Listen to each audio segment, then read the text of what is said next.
Hey everybody, welcome back to Electric Cafe. Today's episode is on Tresor Records. Got up this morning and I figured I'd do some videos about some of my favorite techno music. I haven't really got into, I guess I did the Dave Angel and a couple others, but I really haven't necessarily got into some of the other techno that I like and stuff like that. So I thought I'd do a few videos today on some techno artists. I'm wearing my Basic Channel t-shirt. Shout out to Jamie for the t-shirt. Jamie Exalt, if you don't know him. Check him out online. He sells some really cool shirts. Shout out to him. Also wearing my Echo Space hat, which I have a love and hate relationship with. Those, excuse me. Those who know Ecospace know the issues with that label, but I'll always love the music, and it's kind of a love hate relationship. That unfortunately I finally kind of put behind me. I've kind of gotten over it, but it's such a strange. I could probably have a story on that, and it maybe it won't be interesting to most people, but. And then the people who would be interesting already kind of know it, so I don't even really feel like telling it. But I do feel a part of it anyways, in a lot of ways. So maybe I don't know if it's historical or anything like that. But for those that don't really know me, like I'm big on history, and like history is my favorite subject. And I like telling the history of electronic music. I like telling I like tracking the patterns of music, especially pre-internet. I think of internet came out in '93, but for the most part, people, except for maybe like going on a few websites like like CompuServe and stuff like that. Like for the most part, like even American Online and stuff like that, like people were really kind of not really going on the internet. So maybe like browsing and searching information maybe to like 97 for the most part, 98, with like what do you call it, oh god, I just blanked on the name of the browser, Navigator, whatever it was, which everybody had, oh, Netscape, I don't know why that name. I'm still having my coffee. You'll have to excuse me. It's early this morning. Thought I'd get up and do some videos. But yeah, I don't think people really I mean, there's probably maybe 5% or 10% like browsing the internet, but there wasn't really, the internet was a lot different in 93, 94, 95. I would say maybe 96, 97 is when it really started taking off. Besides the chat rooms and just kind of, although, the first people on the internet were definitely, looking for information about whatever they were interested in. But, for the most part, I'm not sure what time Wikipedia started, maybe 1999 or 2000 or something like that. It was a little bit later, I'm guessing. But, and it really even, in those days, it wasn't really, I don't know, in Google, really started up maybe 2001, 2002, when it really started becoming like a main search engine and things like that. So in the early 90s, you really had to be on top of and that's why DJs were so big in the early 90s and so important, because they were really the ones that were bringing the music over. Also distributors were really important in those days, and people that worked at labels, those three, and of course record stores as well. Those components right there were so important for gathering and learning and listening to the latest music and things like that. You couldn't go on the internet and just listen to music, let alone even find about what's coming out. So, it's always been really important to me in those days, growing up, and I was 18 in 1994, so I was already heavy into it by 16, 17 as far as techno. And, by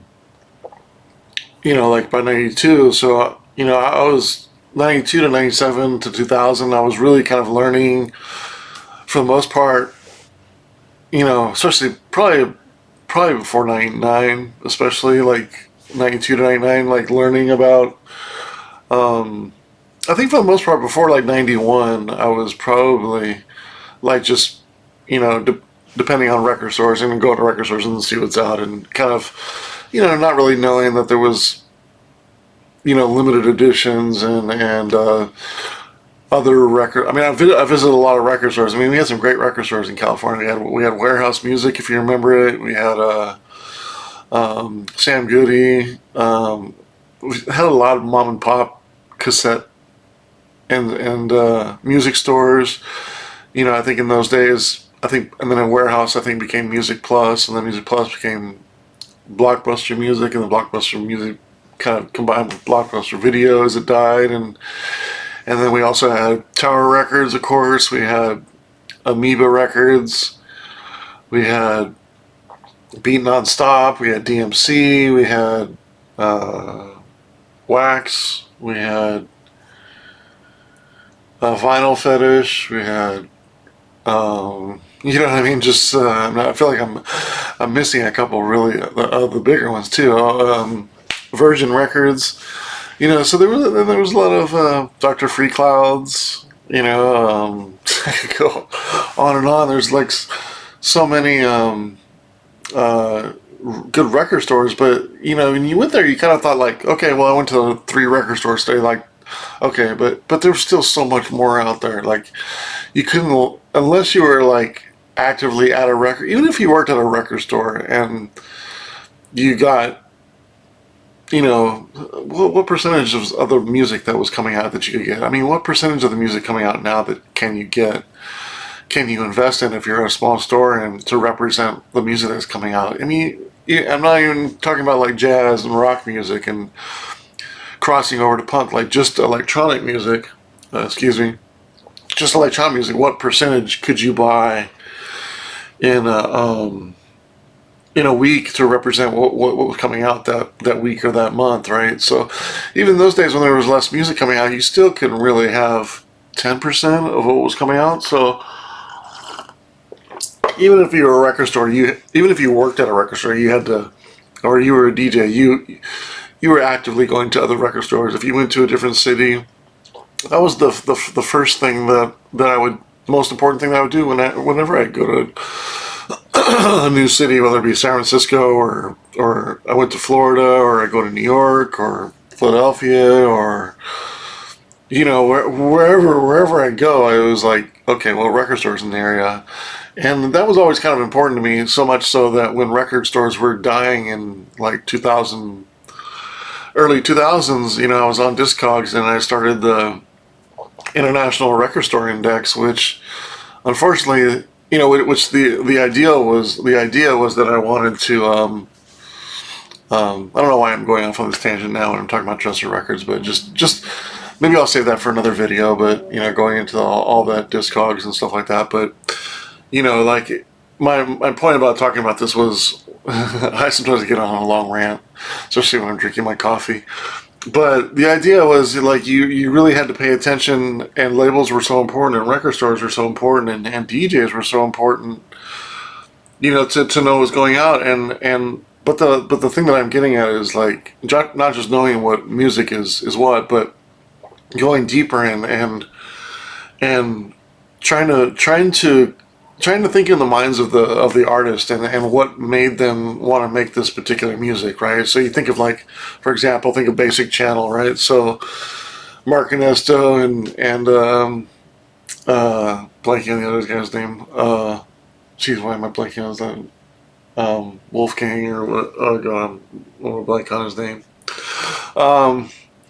Anyways, they, so apparently the story was they visited.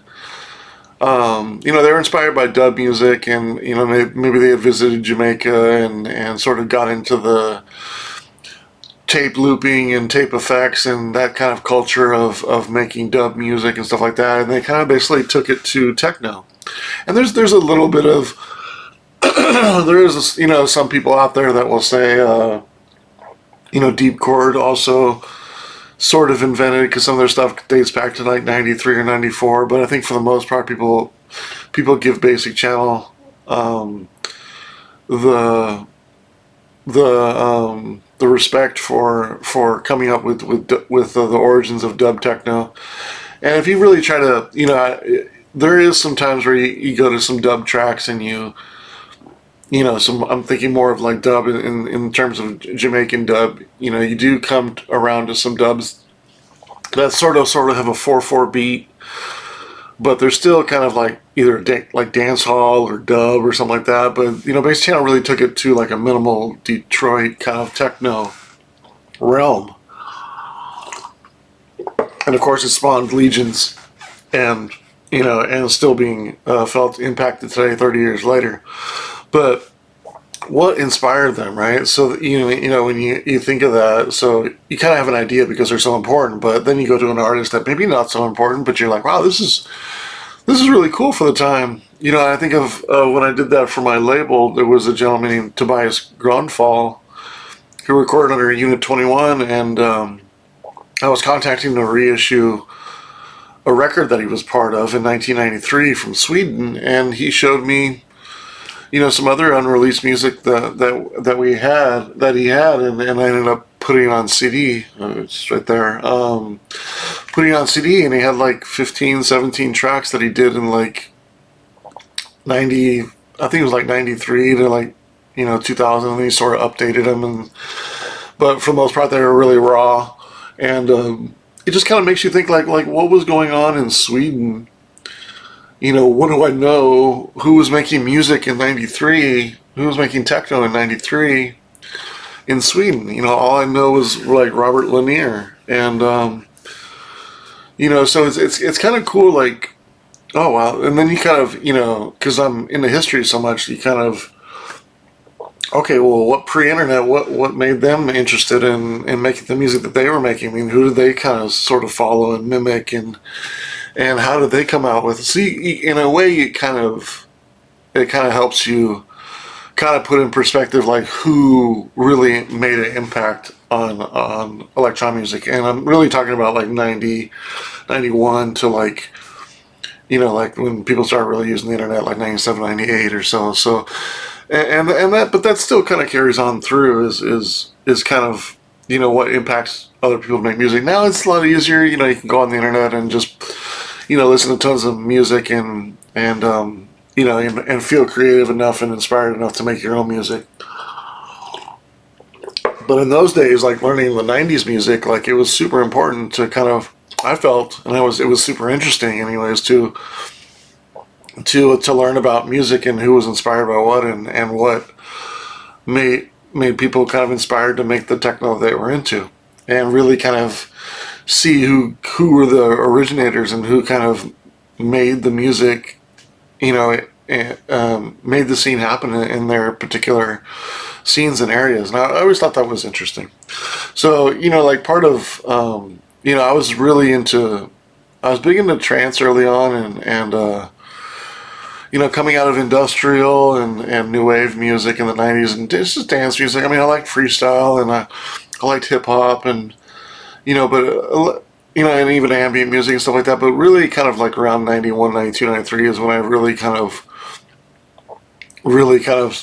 lost the other genres and kind of really started focusing on the different styles of electronic music. Everything from rave music to jungle to hardcore to techno to ambient to trance and to new beat and to whatever I could kind of get around that time that was melodic and had cool drum machines and had cool sequencers, and I was really into really kind of an analog sound, and I know that's kind of come back, and I feel like I was kind of wasn't, I was really against the move towards making music on computers and stuff in the late 90s and stuff like that, and you could really hear that, and I think they kind of gone away from that, and that's been a kind of good thing. So I felt kind of vindicated in a lot of ways that a lot of the people that were making music just on computers, I think a lot of people that look back at that music, maybe around, maybe 98 to like 2004, like a lot of those people regret a lot of the sounds they were making because they weren't making on real machines, and real machines that had personality and sound to them, and really kind of having that studio vibe of bringing different machines together, which I felt like when you went to computers, like, and just computers, that was kind of lost, and people would just get like one program and put loops in there, and that was kind of it, right? So a lot of producers were doing that, and you can tell the music is kind of stale. And so, as I was kind of getting into music, like my love for techno kind of, once I kind of started finding like minimal techno and because when we thought of like techno in like 1990, 91, or even 89, so you thought of like Mars FM and even like something like Information Society. Uh, What's on your mind was, the instrumental was kind of techno to me. Like, so there was so much techno, like everything, even Lords of Acid or early Orbital, or there was so much different, but it was all just kind of like techno. And it wasn't until like the rave generation, and I'm not talking about the acid house generation, but the really rave generation here in America in like 91, 92, 93, like that's what kind of made all the subgenres. And thanks to the help of all the music that America was inspired by Europe, and so my love for techno really kind of evolved, and long story short is one of the big reasons was for that was Tresor, was finding them in 1992, and there was a couple of really impactful releases that they have. One of them is which I don't have on CD anymore, but I think I dubbed it to CDR probably in the early, like late 90s or something. This is a very old CDR that I used probably at the studio that I worked at, because it still has a studio barcode on it. People at Media City Sound will know what that is. Some of my friends that used to work there. But we used to use these. I can't remember who made these CDs. They were old CDs. I have a lot of them, because I used to record a lot of them in those days. I want to say it's like Strategy or something like that, or maybe it was Maxell, but they were a kind of a studio brand of CD. I was really, for the time, it was a really good CD brand. Fortunately, a lot of my CDRs are in binders now. But there was a time when I did put labels on them as well, or at least at least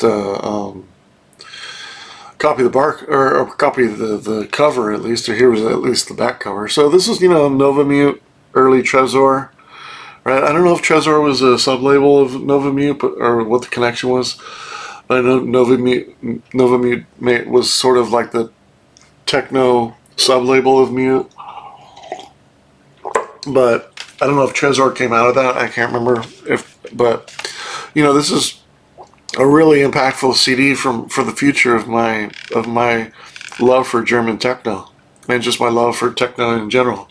I have some friends that kind of joke around and call me like Techno Tim, but there was a time when I was like Trance Tim, but that was kind of before, probably before I felt like trance was turning to shit. But there's still some classic tracks on here. I mean, I love System 1, Drugs Work, if you know that track. The classic Der Klang der Family from Three Phase, Dr. Mode is on here. Tanith is on here, which was amazing, important DJ for the time. Excuse me. But also you have Microglobes on here as well, so you got some MFS stuff on here. Cosmic Babies on here. Hypnotized by Vine Melter is definitely in my top 100 trance tracks of all time. Voov is on here, Mind Gear, but also Mauricio's on here as well too. And this is the first time I heard Mauricio, and his Ploy was on here. So this started my love affair for Basic Channel as well, which I'm wearing the shirt on. So I mean, just a super important CD for the all time. And then the other important CD for the time was the Techno Alliance CD. I think it was 92 or 93, and that was the Detroit and Berlin connection, and that really kind of established, or helped kind of establish the the connection between Germany and techno, and that's from that one CD. That's how I got interested in listening to Detroit techno, and I was like, wow, if I like this German techno this much, and here's some Detroit techno, well, let me learn about Detroit techno, and then then I started learning about Detroit techno and stuff like that. So and then the other thing, a couple years later, was Tresor 3. This was a couple years later, 95, but then I first heard, actually not first heard, but Robert Hood's on here, Domino, which is on here, which is also Mauricio. Schizophrenia track is great on here. Jeff Mills does a remix on here. Daniel Bell's on here. I can't. Yeah, Robert Hood. DJ Hell's on here. Jeff Mills, yep. But then this was really impactful. So those three compilations for Tresor really put them on the map for me. And then I do have this too. I think this is from the True Spirit 10-year anniversary of Tresor. And it has the releases. I think 91 to 2001 just kind of talks a little bit of, shows a few of the releases and some pictures in here. Thought I'd just show this while I was, can't remember which CD this was out. I think it was out of the True Spirit comp that they did. It was like a small box set, which I don't think I have anymore. There is quite a bit of releases that I've, may have had in either, I don't think I lost, but maybe sold, over the years. I can think of a couple in the early 2000s. But, kind of just wanted to show you some of my CDs here. And these are kind of just random ones. This is the Juan Atkins tribute double comp. Just amazing. This came out in 2005, if I'm not mistaken.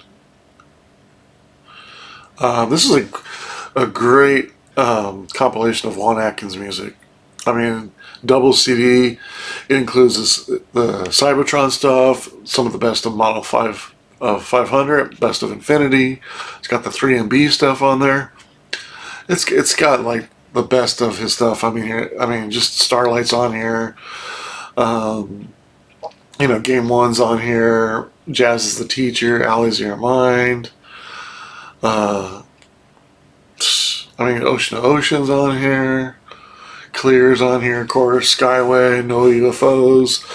Like, this is, a lot of the early Metroplex stuff is on here. So, and along with some Tresor stuff, like the Flow with the Model 500, which actually I think that was on RNS. But yeah, I mean, I'm definitely going to do a Juan Atkins separate video on Juan Atkins stuff. I do like his stuff a lot. I unfortunately, I did have a run-in with him online where it wasn't too pleasant, but I still respect his music a lot, and I definitely think he's a very talented producer, and very important for the history of techno for sure. But this is a great compilation. I think I did lose one copy. It's funny, man. I can remember, there's probably been like, I don't know, maybe like 20 or 30 times in my life where somebody borrowed a CD and they didn't give it back, and I remember it still, and this is one of them. So I ended up getting a second copy shortly after. But hey, they loved it, so they kept it. So they or probably in that situation, knowing who borrowed that one is, they probably destroyed it. Here's the 3MB one, which is Juan Atkins and Thomas Feldman, right? Maurice Van Oswald is the other guy, and Mark Inestu in Basic Channel. I always forget that. But this is Juan Atkins, Van Oswald, and Feldman, which Thomas Feldman's, and did a lot of stuff. I mean, along with the Orb and a lot of solo stuff as well. But this is an import. Probably got this sometime a little bit later, probably 10 or 15 years ago, because I got it from Amoeba. Paid $12 for this CD. It's kind of expensive for the CD, but this was before the reissue came out a couple years ago, which I did buy the vinyl reissue. But At the time, this was out of print, and the record was kind of expensive, but yeah, it's got some great tracks on here. But this is kind of that Detroit, Detroit Berlin combining right here on the 3MB stuff. And some other stuff. Juan Atkins, Detroit, the Berlin Sessions. I think this was the one with, excuse me. Yeah, session 1 through 5. I also have it on, I'm not sure what the difference is here, but, I mean, there's no musical difference, but not sure why I have a black and a white one, but I think I might got this as a promo or something, but I think the CDs are the same. Yeah, the CDs are the same.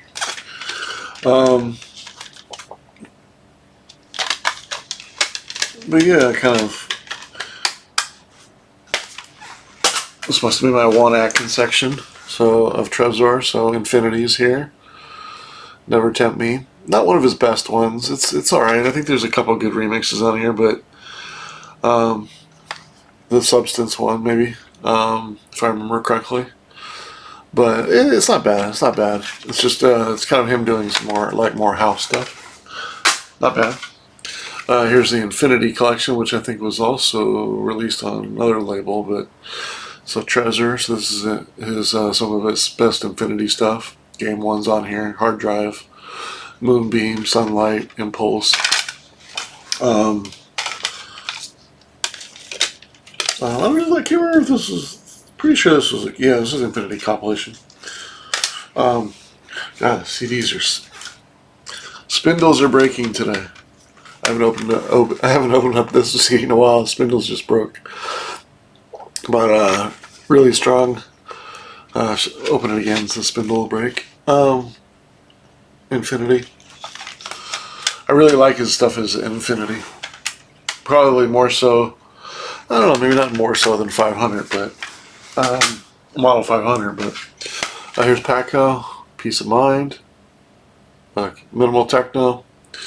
For those that were on Discogs back in the day, we had some fun with Paco back in the day. I'll let that one go. A couple of Blake Baxter Records CDs.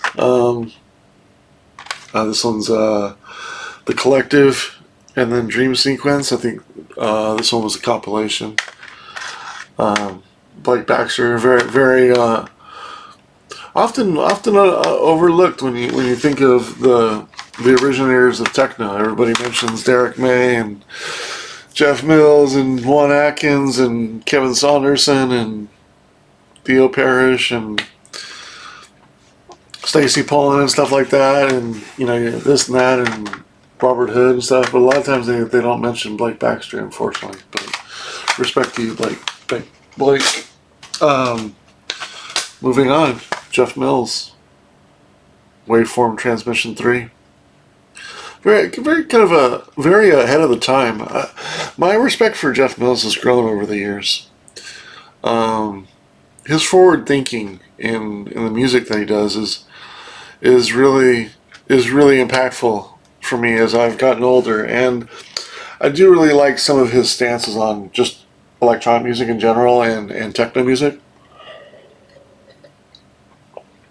He's the one who kind of reminds me that techno music isn't dance music. Techno music is music for your mind. Techno music is a sci-fi movie. Techno music is a mystery, is a story to uncover, right? That's how I think of techno. I don't think of techno as clubbing music. I think of it as thinking music with a rhythm, right? You could easily say that techno in some ways is classical music with a beat, or you could say it's sound effects with a beat, or it's a sci-fi soundtrack, right? It's much more than dance music. Dance music is pales in comparisons to what techno is, and people that really understand techno, they know what I mean. And Jeff Mills is somebody that I've grown to respect over the years. I don't necessarily like Yeah, I mean, I do like a good amount, but no, I mean, I don't necessarily like love his tracks. I don't really like the bells and stuff like that. I don't really care for bells, but I respect it. You know, I've kind of grown to respect it. I guess there was probably some times where I didn't necessarily like it, but you know, I really like a lot of his Purpose Maker stuff and stuff on Axis and stuff. Always getting compilations. Love compilations.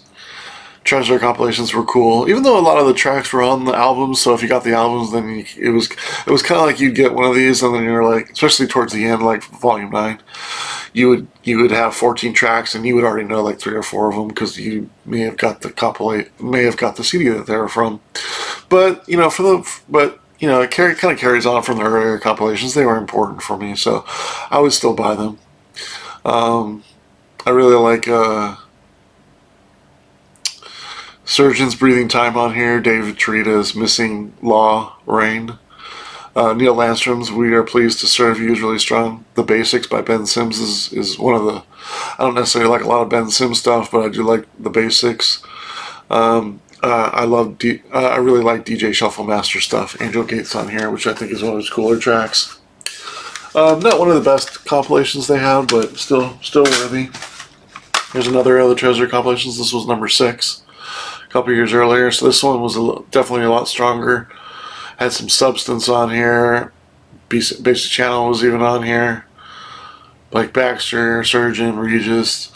So, this is one of the stronger comps, in my opinion. But yeah, just love their comps. I was talking about a little earlier. Here's Purpose Maker.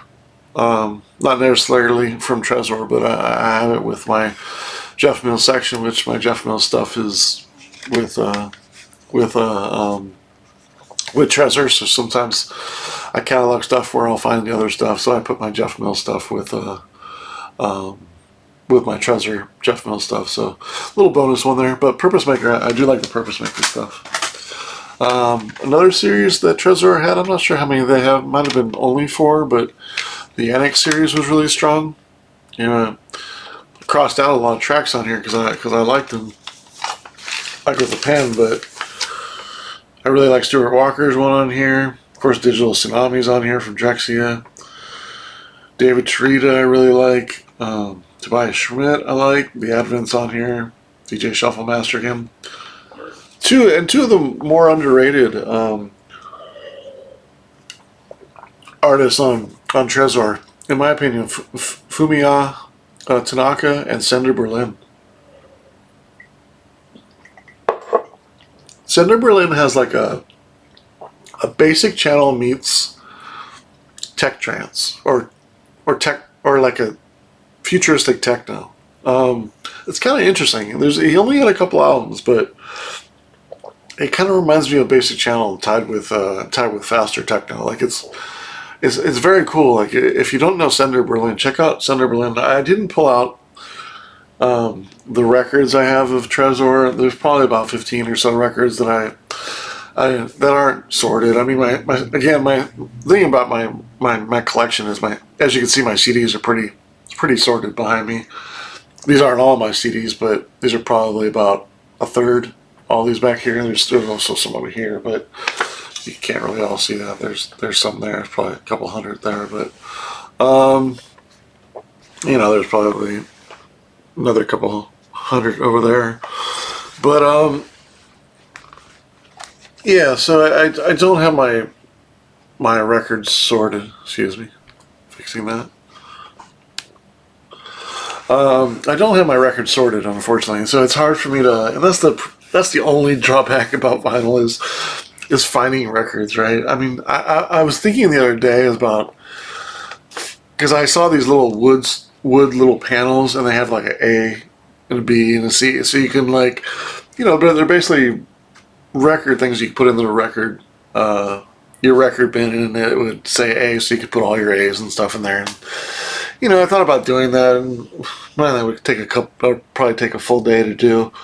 Take all of my records on and then sort them by that. Oh, it takes so long. So I might do that one of these days, but I'm not looking forward to it. And the other thing about doing that is then you have to think about how you sort stuff and how you remember it, right? So something like Senator Berlin, yeah, I'd probably put it in S because I don't have a shitload ton of Tresor stuff on vinyl. I probably have like 15 stuff, but if I did have as many Tresor CDs, records as I do of CDs, then maybe I would have Tresor altogether in T's, right?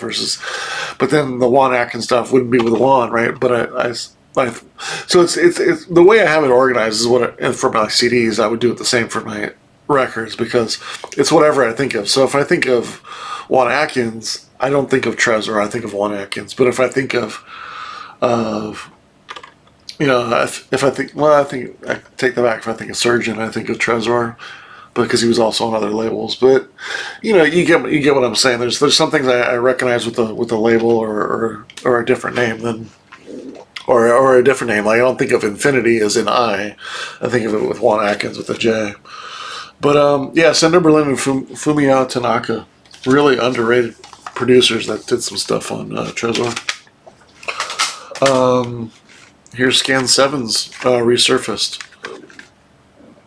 Excuse me. This is an underrated record. Or underrated CD.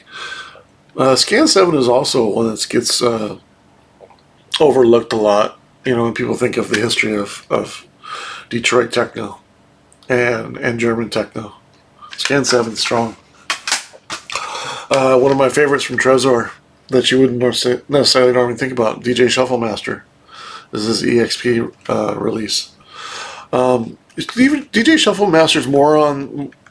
He was probably the first one. I mean, Surgeon. I don't consider Surgeon more of an artist that's tied to loopier techno. I feel like Surgeon is more tied towards German techno and even minimal techno more so than loopy techno.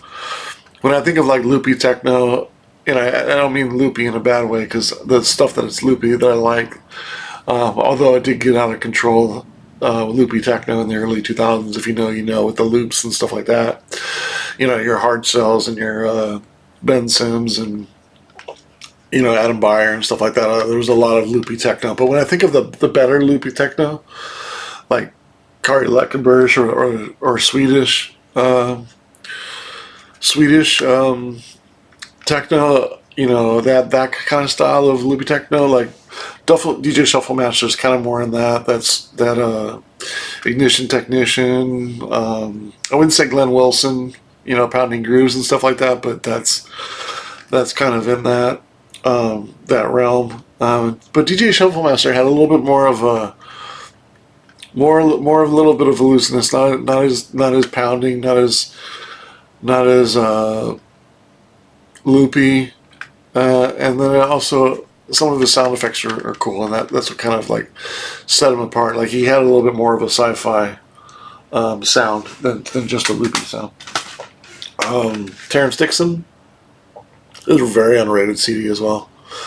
I have a couple of Terrence Dixon stuff. Also Population 1, which I did forget to bring that out. I think the Population 1 stuff on Tresor. But this is a really underrated CD as well. Tobias Schmidt's Destroy.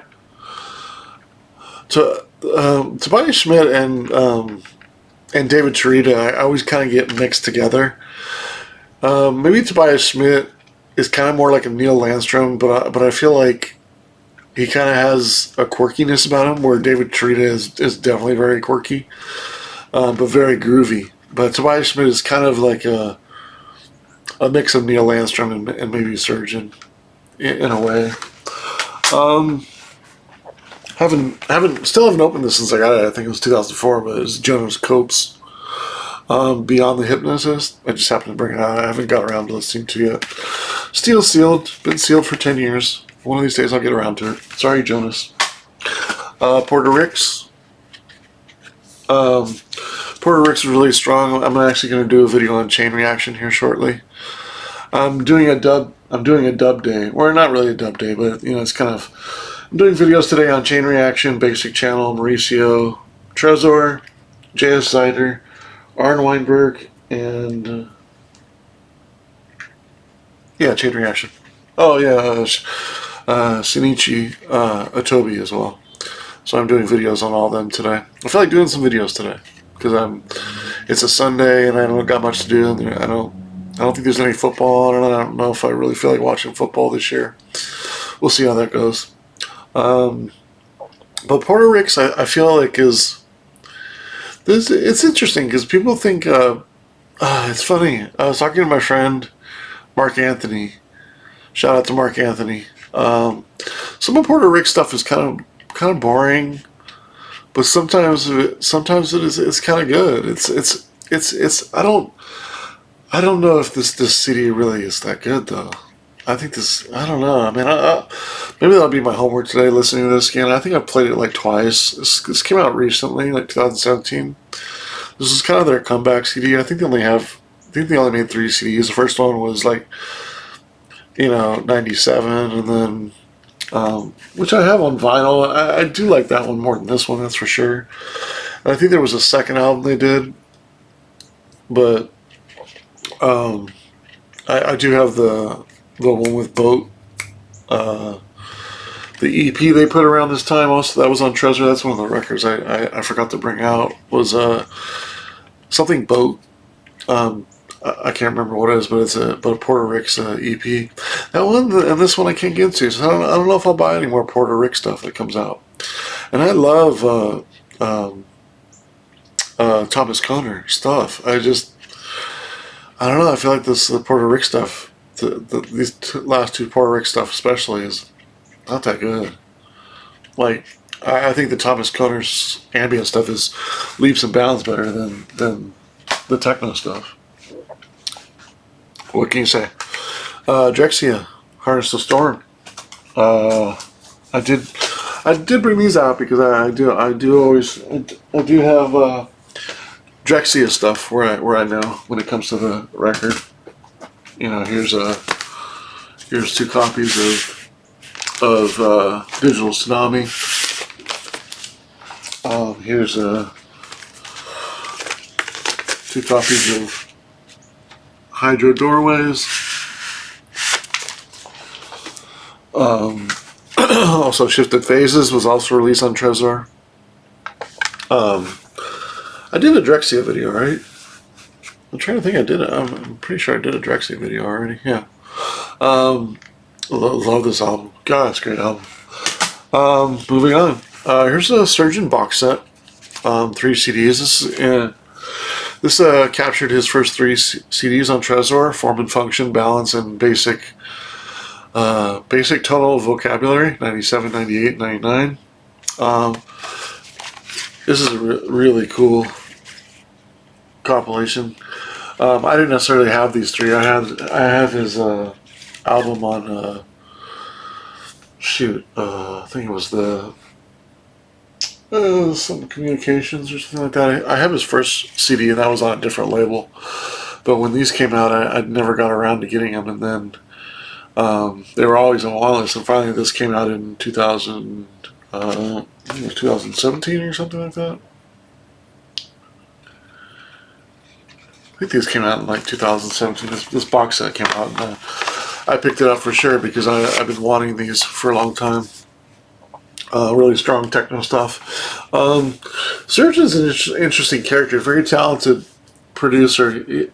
He's one of the only ones. Not the only ones, but he's one of the first ones I heard actually do a modular techno set, and it sounded good. Maybe like 10 years ago, 15 years ago, or something like that. Very talented producer. Not everybody likes his stuff. Maybe some people think his stuff is kind of a little boring.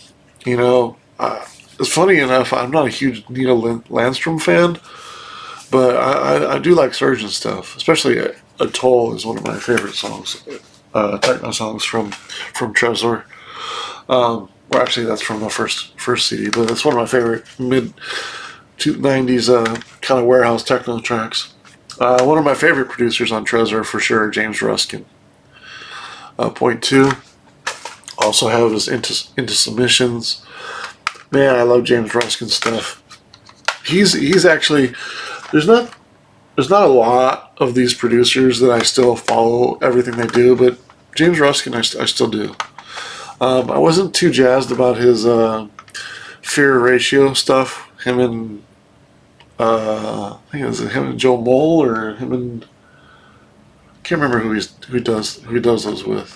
But I wish he'd come out with some more stuff like this, some more darker Tresor type stuff, techno.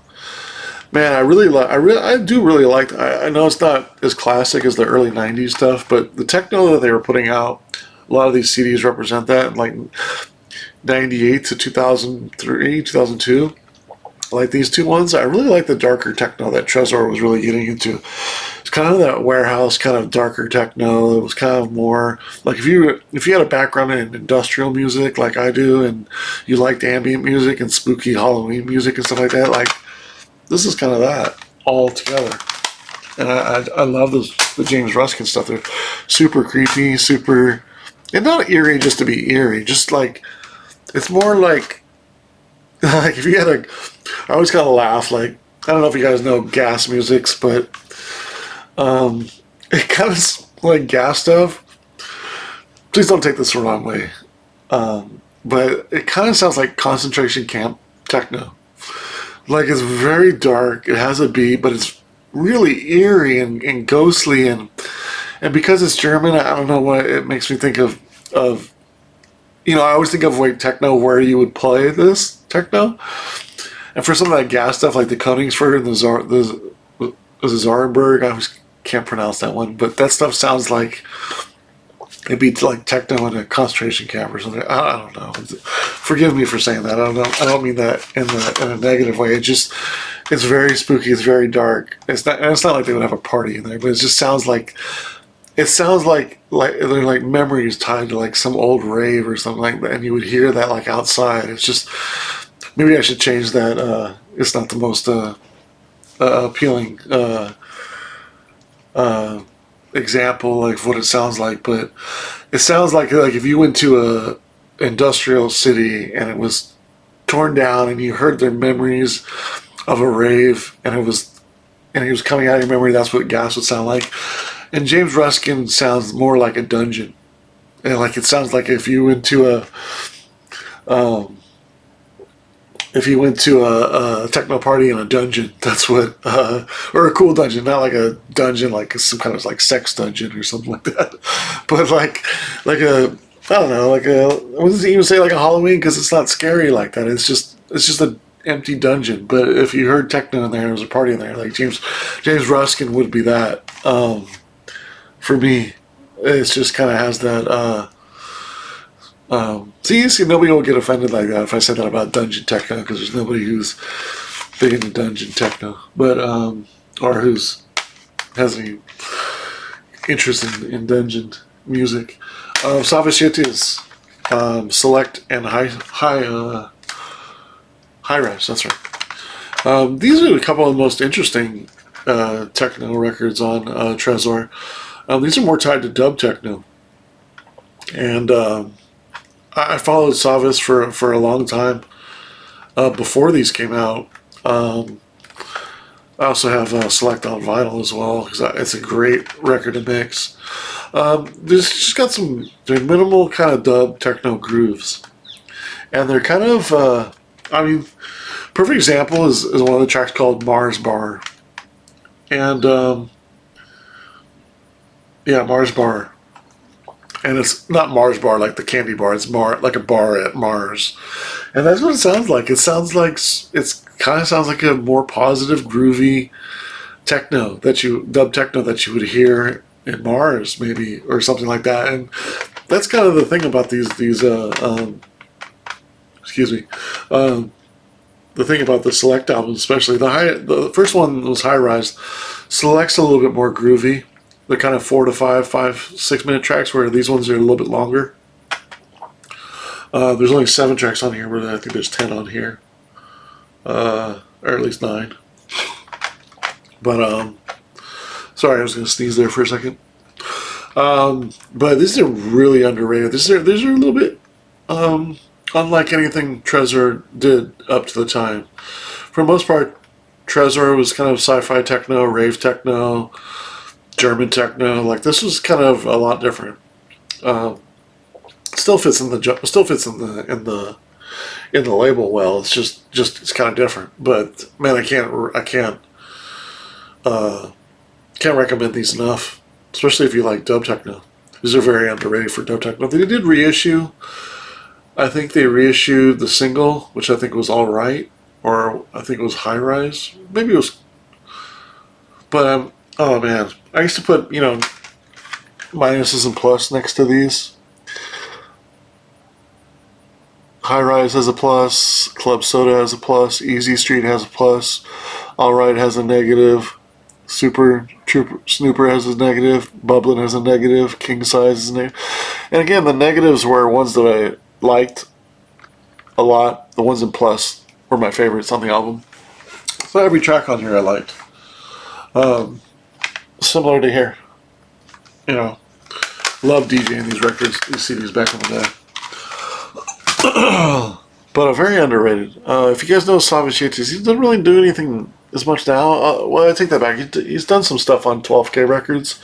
Him and Taylor Dupree still are good friends, and they've collaborated on some stuff in the past 15, 20 years. But as far as I know, he's not really doing any dub techno stuff. But I liked him back from the early 90s from his work with SETI and a lot more of his ambient stuff.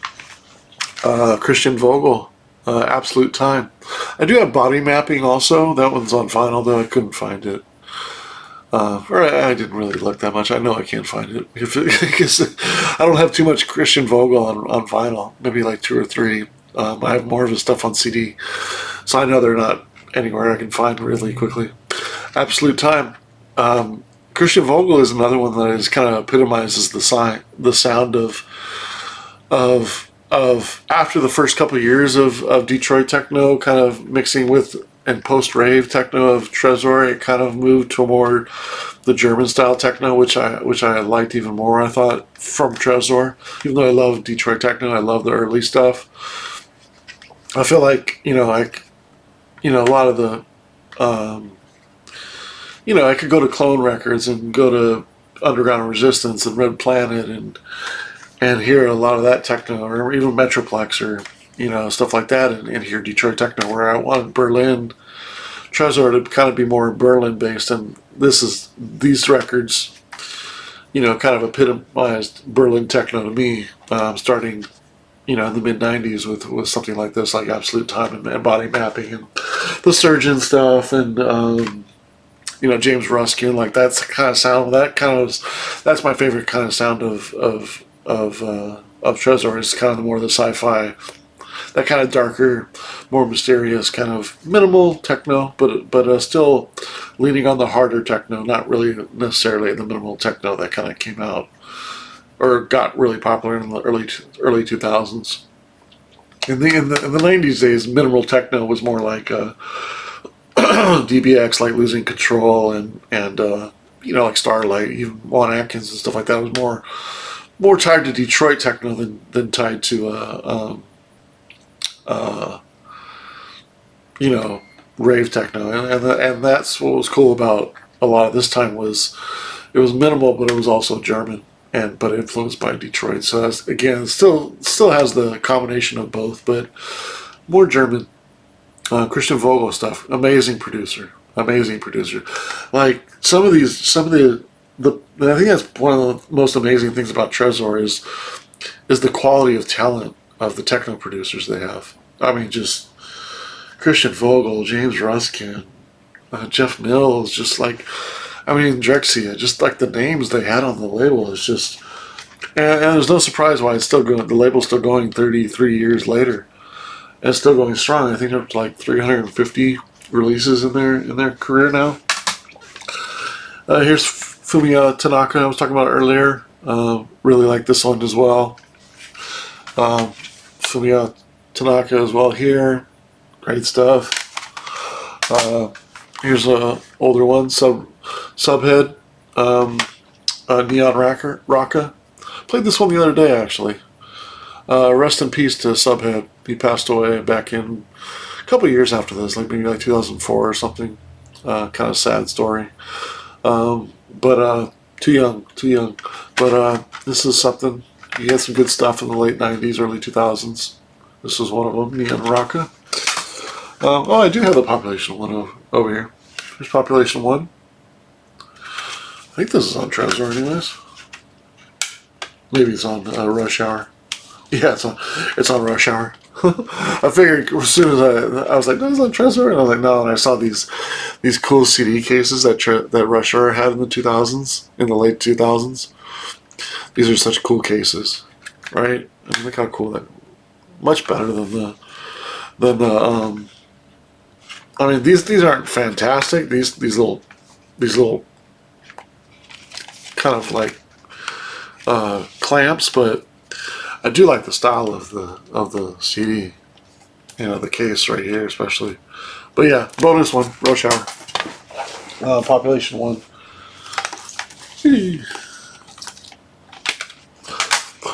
Jeff Mills, The Art of Connecting. Again, going into sci-fi stuff. Gamma players on here, 4Art, Cobalt, Java is a great one. Bells is on here. Solid stuff. Here earlier I was talking about Senator Berlin. I didn't have the first album of second album is. The second album I have on vinyl because that one's fun to mix. That one's more so like the basic channel meets techno, like I was talking about earlier. This one's a little bit more raw because it was earlier. This one's 99, I think, or 98. But this one's also good too. This one's a really cool double CD. Pick up Senator Berlin stuff if you like early Tresor and you don't know about Senator Berlin's. Pick his stuff up. It's starting to get more expensive too. I still have this on my want list on vinyl, even though I have the CD. The second CD has a mix of his, so I guess that wouldn't be on the vinyl. But yeah, Zeit Signal is the single on here. This is an underrated CD. David Tarita, I was talking about him earlier. This techno record is a trip. It's called Paranoid, and it sounds like Paranoid techno. Blood Sample is a really cool one. Invisible Friend, Hormone, Ignorance is Bliss, Live Young, Die Fast, Missing Lawrence was the one who was on the compilation. This is kind of demented. This is almost like Halloween techno, and it's got a groove to it. Like you gotta hear this. This isn't the normal techno you think of, like, and even Tresor. There's some really interesting, cool grooves that David Trita does. Unfortunately, I don't have a lot more of his stuff. I have a couple records, singles I have. Trying to think of which ones they were, but I think they were around this time. But man, I wish he had brought out another couple. I'll have to look at his discography and see if he's done any albums around this time, because I do really like this album. This is kind of probably, if I had to pick the three most underrated CDs from Tresor, probably this one would be in there, and probably Senator Berlin would be in there. Another compilation, Volume 7. It's got Infinity on it, all the usual names, but it actually adds a couple other, like Sterak, Carl O'Connor, of course. Daniel Bell's on here. They did a good job of bringing a few other non-Tresor names that kind of fit with the Tresor sounds into their compilations. This is probably one of their best later compilations, Tresor 2000. I mean, listen to this. Listen to this compilation. They got Round 2 on here, New Day, which, is freaking classic. They got Mars Bar on here, which I was talking about earlier with the Savas. They got Stuart Walker on here, which I love Stuart Walker stuff. They put Drexy on here. Groove Liqueurs on here from which is interesting because this is the first place I heard Groove Liqueur. Errol Bricca. His Groove Liqueur is one of the, probably I would say, one of the most famous underground Detroit techno records around that year, around 2000. That one, it got repressed, I think, a couple years ago. But yeah, the beginning of this album, the first like 6 tracks are so strong. But it's also got a really Little Cherry by Senator Berlin's really good on here. It's got Detached on here, which is one of my favorite James Ruskin tracks from those two CDs. So this comp right here, Volume 8, is unreal. This one is. I think I might have this on vinyl too, if I'm not mistaken.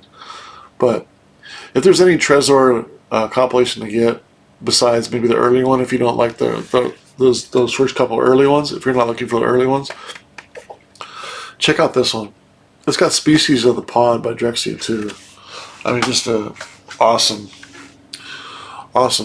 And of course, Species of the Pod comes from here, track 2, Neptune's Lair. Such cool artwork. What's funny is people might call it blasphemy, but there's a lot of good songs on here. But this is my least favorite Drexciya album. People might laugh at that and think that's blasphemy, but it's only because the other ones are so good. Like I feel like, and it's funny too because I mean the artwork. I have this framed from Abdul. I hate being able to not pronounce people's name, but the guy who does all the artwork for Drexciya's early stuff and a lot of Detroit stuff is Abe Duke Hack. His last name is Haqq. So I think it's Abe Duke Hack. I think that's how you. I apologize if I'm not pronouncing that right. But I have the Drexciya, this is actually the Drexciya, oh shoot, I can't. The Drexciyan Cruiser, that's right. This is the Drexciyan Cruiser. I have this exact picture framed and signed of the Drexciyan Cruiser, about this big. I think it's maybe about 2 feet. Maybe like a foot and a half. I have it framed on my wall and it's signed by him, so that's one of my cool artifacts from Drexciya that I love. And I do really love the analogy and I really like the artwork and stuff like that. But I think it's because there's 20 tracks on here. I mean, I'd rather have 8 to 10 tracks like Harness the Storm and have a theme for it than 20 tracks. I mean, and so most of them be like 2-3 minutes. Like, there's a lot of good stuff on here, but sometimes I don't know, like something about like short tracks that are techno don't really. I like longer tracks. Like if it's good, let it play. Or maybe he should have come out with a part 2 and just put the other 10 tracks on it, just so I can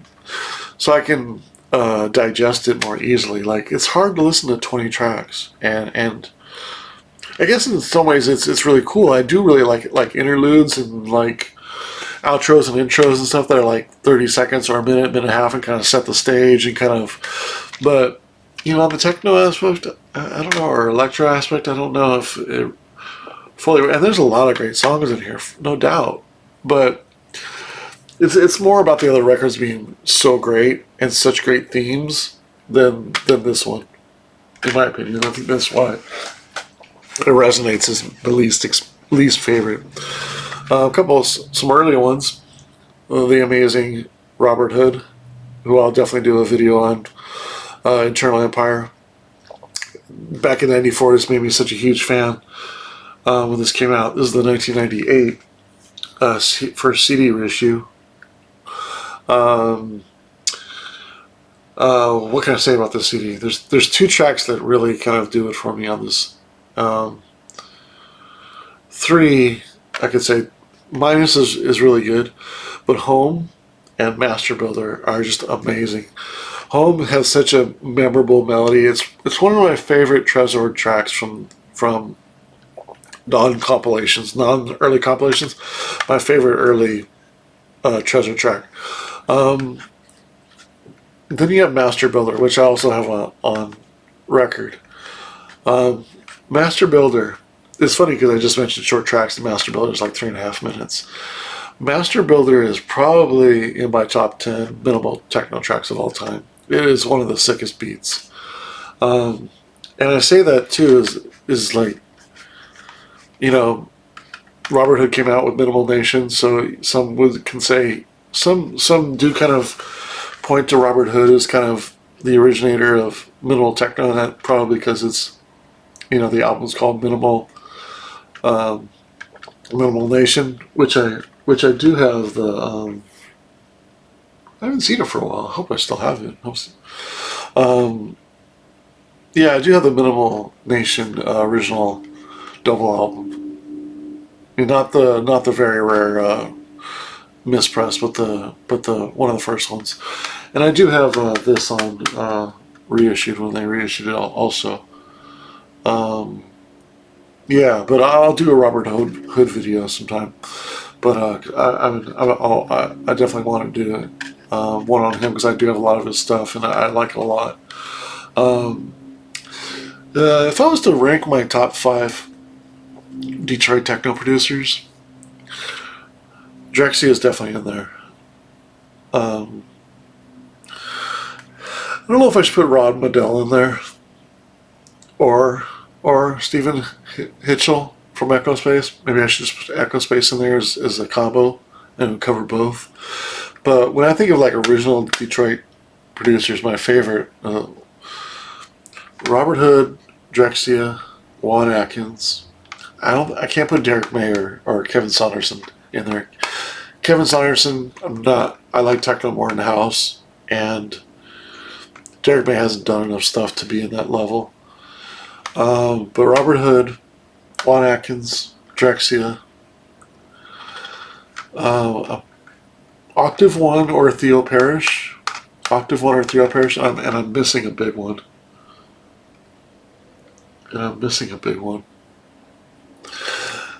Jeff Mills is kind of outside the top 5 for sure. Man, I'm missing one right now. Detroit techno. Anyways, yeah, but that's an idea of my top 5 is Juan Atkins, Drexia, Robert Hood, Octave One, Theo Parrish. I'm missing somebody. Kenny Larkin. And then you can either put in Octave One or Theo Parrish, or maybe Jeff Mills. There is another one I'm also missing. It's not Stacy Poland. It's not Blake Baxter. There is another producer I'm also blanking on. Whenever I mention I try to mention the top 5, I always miss one of them. There's another one I'm missing who is kind of really close to the top 5. Carl Craig. Yeah, Carl Craig would be my top 5. So Juan Atkins, Carl Craig. I'll try to do an order so that maybe I'll remember next time as far as when they came out. So Juan Atkins, Carl Craig, Robert Hood, Drexia. They all kind of came out the same. Drexia, Kenny Larkin. Those are probably my top 5. I say probably, but I think that's for sure is my top 5. I'd probably have to take out Kenny Larkin and put in Echo Space if I did have to, but it's really close. I kind of tie dub techno a little bit more to German than to Detroit for some reason. That kind of is what it is. But there's definitely if I could say my favorite top 5 80s and 90s Detroit artists, those would definitely be my top 5 that I mentioned. The Master Builders are my top 10 minimal techno tracks of all time for sure. Excuse me. This was kind of like the super group of the time, the X series. Had Robert Hood, Jeff Mills, and I think Mike Banks was the third, right? So X102 Rings of Saturn, and you also had X02 Discovers the Rings of Saturn. So this is kind of the series here, and of course Thera's on here, X103 Atlantis. So just some awesome kind of theme-based sci-fi techno. These are groundbreaking for the time. I think this one, this one came out. The Rediscovers one came out in like 2006 or something. But these two right here, excuse me, are back in 92, 93. But I don't have the XO101. I think it's Destroyed. I don't have that one. That one's a little bit more ravey, so I haven't really got around to this one. These are a little bit more sci-fi. So that's why I got these over, over the years. I also have the EP of Thera on vinyl. Um, but yeah, that's all my Tresor CDs. Anyways, not I didn't really get into a lot of my Tresor vinyl, but um, a lot of great music. Man, what a great label! And man, they were so important for.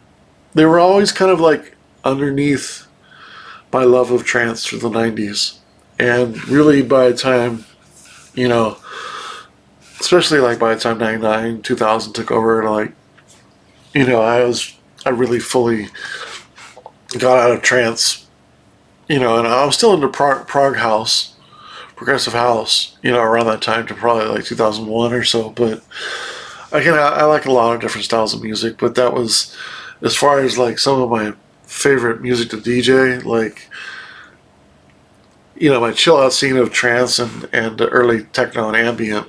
By the time 95, 96 kind of waned, it kind of, then I did kind of discover more deep house and stuff as well. But as trance kind of became too popular and too rigid and too corny, like by 97, 98, like my love of techno just kind of kept on growing. Um, just more interesting, again, more thinking music. Trance was maybe a little bit more emotional in some ways, but it just got over the top and over cheesy and just calculated. And, I could go on and on about the things that I don't like about what trance became in the late 90s. Um, but techno kind of stayed consistent and kind of took over probably my favorite genre for quite a few years, and maybe still in a lot of ways. I could talk all day about the last like 5-7 years of techno I've been really disappointed in, but it's just because it got so big. There's a lot of really bad techno out there, but I digress. But yeah, that's my video on Tresor. Hope you guys enjoyed. Excuse me going over some of my favorite Tresor stuff. A lot of good stuff on the label. Appreciate you watching. What are your top 5 Tresor albums? Thanks.